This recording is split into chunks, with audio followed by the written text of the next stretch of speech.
হে কৃষ্ণ করুণা সিন্ধু দীনবন্ধু জগৎপতে গোপেশ গোপিকাকান্ত রাধাকান্ত নমস্তুতে নমস্তুতে নমস্তুতে। দোল পূর্ণিমার নিশি নির্মল আকাশ, ধীরে ধীরে বইতেছে মলয় বাতাস। লক্ষ্মী দেবী বামে করি বসি নারায়ণ, করিতে নানা সুখে গদাল্পন। সেই কালে বিনা হস্তে নারদ মুনিবর। ঠাকুমা, তোমার মন্ত্র পড়া শেষ হলো? তা জল খাবারটা এবার দেবো?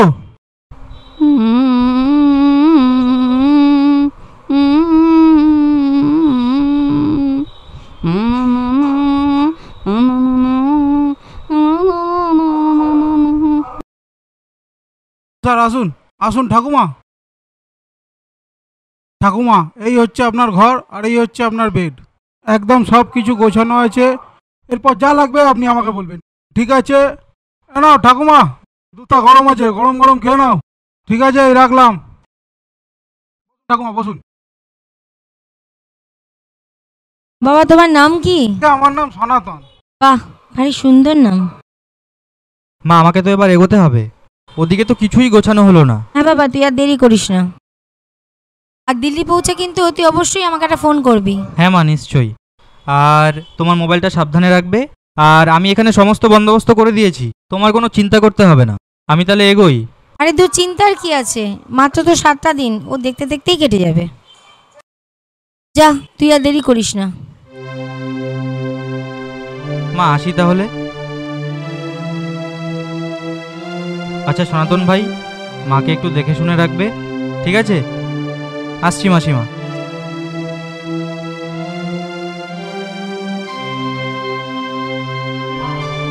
আমি কুসুমবালা। আমার নাম মনোরমা। গত 1 বছর ধরে সুগারটা একটু বেড়েছে, তাই আর কি। তা একটু সাবধানে থাকাই ভালো। তা আপনি কতদিন আছেন এখানে? তা প্রায় 3 বছর হলো। ও, আমি অবশ্য 7 দিনের অতিথি। আমার ছেলে অফিসের কাছে দিল্লি যাচ্ছে, তাই বৌমাকে আর নাতিটাকে সঙ্গে নিয়ে যাচ্ছে, ওরা একটু ঘুরে আসুক। বাবা, তা বলি বৃদ্ধাশ্রমে পাঠিয়ে দিল? একই কথা, পাঠিয়ে দেবে কেন? ওরা দিল্লি যাচ্ছে, আমার ওখানে থাকার অসুবিধা হবে, তাই এখানে একটা থাকার ব্যবস্থা করে দিয়ে গেল। ওই একই হলো। তা আপনাকে কি কারণে এখানে পাঠিয়ে দিল? আমায় কেউ এখানে পাঠায়নি, আমি নিজের ইচ্ছেতেই এসেছি। নিজের ইচ্ছেতে? কিরকম? আমার ছেলে বিদেশি ফার্মে চাকরি করে, ফ্ল্যাটে রোজই পার্টি লেগেই আছে। নাচা গানা বেলেল্লাপানা আমার পছন্দ হয় না। আমি একদিন ছেলেকে বললাম আমাকে বাবা বৃদ্ধাশ্রমে পাঠিয়ে দে। আমি জীবনের শেষ কটা দিন আমি একটু নিজের মতো শান্তিতে থাকতে চাই। ও, আপনি নিজের ইচ্ছেতে এসেছেন? তো আমার এই বৃদ্ধাশ্রমে থাকার কোনো ইচ্ছেই নেই। নাতিটা আমার বড় নেওটা, এক মুহূর্ত আমাকে ছেড়ে থাকতে পারে না। জানি না এই 7 দিন কিভাবে থাকবে। আমরা সবাই অভ্যাসের দাস। আপনারও অভ্যাস হয়ে যাবে, আপনার নাতিরও অভ্যাস হয়ে যাবে। কিসের অভ্যাস? আমি কি আপনার মতো সারা জীবন এই বৃদ্ধাশ্রমে থাকতে এসেছি? বারবার এটাকে বৃদ্ধাশ্রম বলবেন না তো দিদি। এটা আমাদের কাছে একটা আনন্দ আশ্রম। নিজের পরিবারের আপনজনের কাছে অবহেলা আর অসম্মানের থেকে অনেক শান্তিতে আছে। বাহ, আর চাটা সনাতন দারুণ বানিয়েছে। হ্যাঁ, এখানকার চা পাতাটা খুব ভালো দেয়। একদম আমার বাড়ির মতো। আমার বৌমাও না দারুণ চা বানায়। জানেন দিদি, মাঝে মাঝে মনে পড়ে আমার নাতিটার কথা। যখনই চা খেতে বসতাম, বিস্কুট চায়ে চুবিয়ে খাওয়ার জন্য দাঁড়িয়ে থাকতো। ও, আপনার মনে পড়ে ওদের কথা? কখনো তো বলতে শুনিনি। ভুলতে তো চাই, পারছি কই। কি ব্যাপার ঠাকুমা, কি ভুলতে চাও? আপনার বাড়ির লোকেদের কথা ভুলতে চান? বলো তো মা, এটা কি সম্ভব? আমার রক্ত যাতে শরীরে বইছে, আমার ছেলে আমার নাতি, তাদের কি ভোলা সম্ভব? আমি তো বাবু পারবো না। আপনি আবার ভুলতে যাবেন কেন? আপনি তো কদিন পরে ছেলের কাছে চলেই যাচ্ছেন। ওকে ওকে, কাউকে কিছু ভুলতে হবে না। এবার আমি যা বলতে এসেছি সব ভুলিয়ে কি বলতে এসেছিলে তুমি? কাল সকালে ডাক্তারবাবু আসবেন আপনাদের চেক আপ। কেন? আমার তো কিছু হয়নি, আমি তো সম্পূর্ণ সুস্থ। তা দিদি, আপনার কি কিছু হয়েছে? আরে বাবা, সেসব ব্যাপার নয়, এটা একটা রুটিন চেক আপ। হ্যাঁ, ঠাকুমা ঠিকই বলেছেন, কাল সকালে ব্রেকফাস্টটা তাড়াতাড়ি সেরে নেবেন। ও আচ্ছা আচ্ছা, ঠিক আছে। ঠিক আছে, আমি এখন চলি, এবার সবাইকে বলতে হবে। ভারী মিষ্টি মেয়ে কিন্তু না? হ্যাঁ, ওর ওপরই তো সব দায়িত্ব। একদম বাড়ির লোকেদের মতো দেখাশোনা করে। আর বাড়ির মানুষ কে যে কাকে দেখে। আর একটা কবিতা শুনুন দিদি, আমারই লেখা। কবিতার নাম দিয়েছি ঠিকানা। পরম স্নেহের আদরের খোকা, এখন যেখানে আছি আমি, অনেক শান্তি আর ভালো আছি। চেনামো নাইবা দেখি, অচেনাই আমার সাথে। বৃদ্ধাশ্রম আমার নতুন ঠিকানা। বৌমাকে বলো সে যেন থাকে সুখে, বিধবা শাশুড়িকে নিয়ে ছিল দুঃখে। একটাই দুঃখ আমার আছে, ছোট্ট নাতিটা নেই তো পাশে। তোমায় দিয়েছি বৌমার হাতে, বৌমার বাপের বাড়িও আছে সাথে। তোমার বাবা ফাঁকি দিয়ে একা ফেলে গেছে চলে। নাতিটার আগমনী এত সহজে কেমন করে করি। আমার হাতে অল্পের সময় রোজই স্মৃতি ভান্ডার করি। মাঝে মাঝে চোখের চশমা ঝাপস হয়ে আসে, চোখ মুছি বারে বারে অতীত ছবি ভাসে। দুঃখ আমার একটুকুনি, অভিমান আছে, মৃত্যু যখন ডেকে নেবে থাকবে না কেউ কাছে। বাহ, অপূর্ব, একদম বাস্তব। এই যে ঠাকুমা, জুস খেয়ে নিন।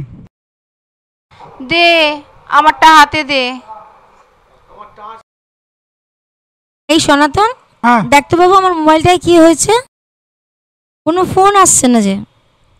ওই যে ঠাকুমা, এ তো দেখছি টাওয়ারও আছে, চার্জও আছে, সবই তো ঠিক আছে, তাহলে অসুবিধাটা কি? ফোন আসছে না কেন রে?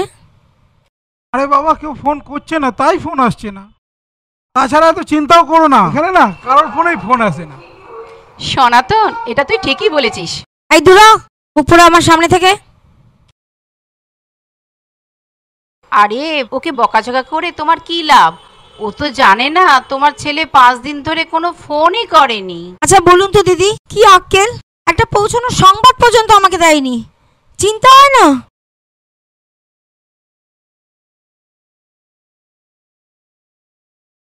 আমার ছেলে সঞ্জয় ফোন। আরে ধরুন ধরুন, দেখুন কবে আসছে আপনাকে নিতে। হ্যালো, কাকা তোরা ভালো আছিস? সবাই ভালো আছে? কবে আসবে বাবু? আমায় কবে নিয়ে যাবি? ও, দেরি আছে? আচ্ছা আচ্ছা, ঠিক আছে। না না, আমার কোনো অসুবিধা হচ্ছে না, এখানে সবাই খুব ভালো। সাবধানে থাকিস বাবা, আমার নাতিটাকে দেখিস, কতদিন ওকে দেখতে পাই না। আচ্ছা, রাখ।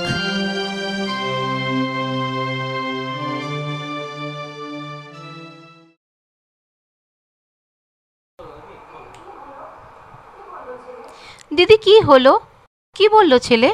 আমার ছেলের আসতে একটু দেরি হবে। কেন?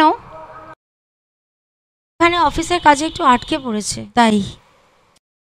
ও, এই ব্যাপার। মন খারাপ করবেন না, সবার সঙ্গে আনন্দে থাকুন।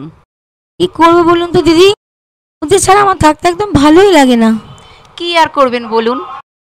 তবে আমার জন্য ভালোই হলো।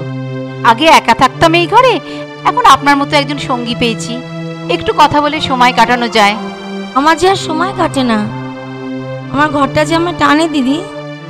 সংসার ছেড়ে তো কোনোদিন এরকম একা থাকিনি। সংসারটাই অসার। 24 পরগনা জেলা অধুনা বঙ্গেতে 84 চাকলা গ্রাম মহকুমা। কেমন আছেন ঠাকুমা? কি কেমন আছেন? এই আছি আর কি। কি হলো, শরীর ঠিক আছে তো? উহু, শরীর নয়, মন খারাপ ওনার। অনেকদিন ওনার ছেলে ফোন করছে না। ও, এই ব্যাপার। দেখো না, ভেবেছিলেন 7 দিনের অতিথি হবে, এখন তো ওনাকে আমরা যেতেই দিচ্ছি না। দেখুন দিদি, সবসময় ঠাট্টা ভালো লাগে না।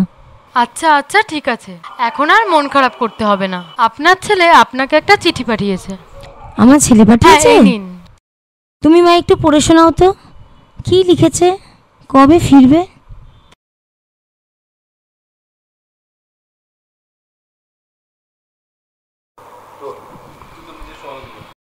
শ্রী চরণেশু মা, আমাদের প্রণাম নিও।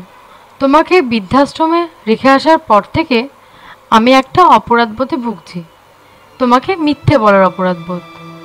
তাই ফোনে সে কথা বলতে পারবো না বলেই চিঠি লিখলাম। মা, আমাকে ক্ষমা করে দিও। আমরা দিল্লি যাইনি, ওটা তোমাকে মিথ্যে বলেছিলাম। আমরা বাড়িতেই আছি। আসলে তুমি বাড়িতে থাকলে আমরা ঠিক ফ্রি হতে পারছিলাম না।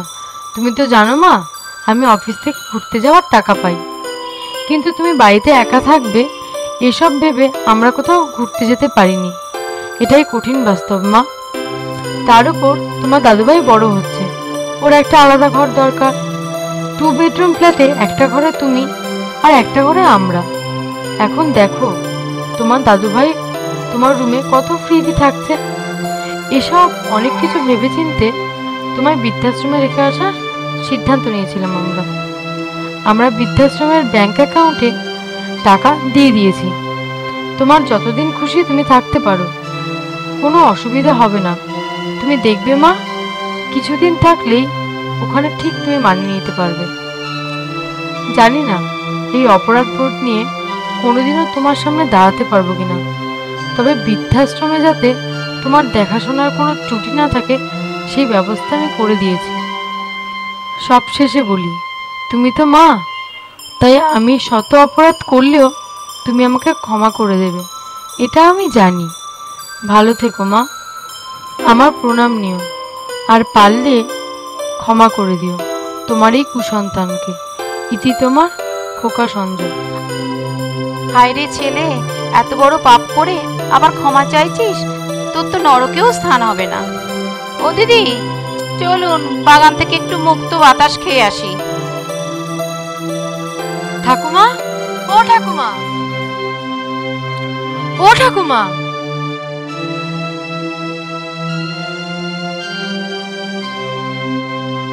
সনাতন, ও সনাতন, তাড়াতাড়ি ডাক্তারবাবুকে ডাকো। ও দিদি, দিদি, ও দিদি, নিজের সন্তানের কাছ থেকে এত বড় মিথ্যাচার সইতে পারলেন না, তাই সময়কে হারিয়ে দিয়ে চলে গেলেন। আপনি তো জিতে গেলেন দিদি। এখন কোন মুখ নিয়ে আপনার ছেলে সামনে এসে দাঁড়াবে? জোর গলায় বলতেন সব সময়, আমি এখানকার কিছুদিনের অতিথি, আর অতিথি রয়ে গেলেন।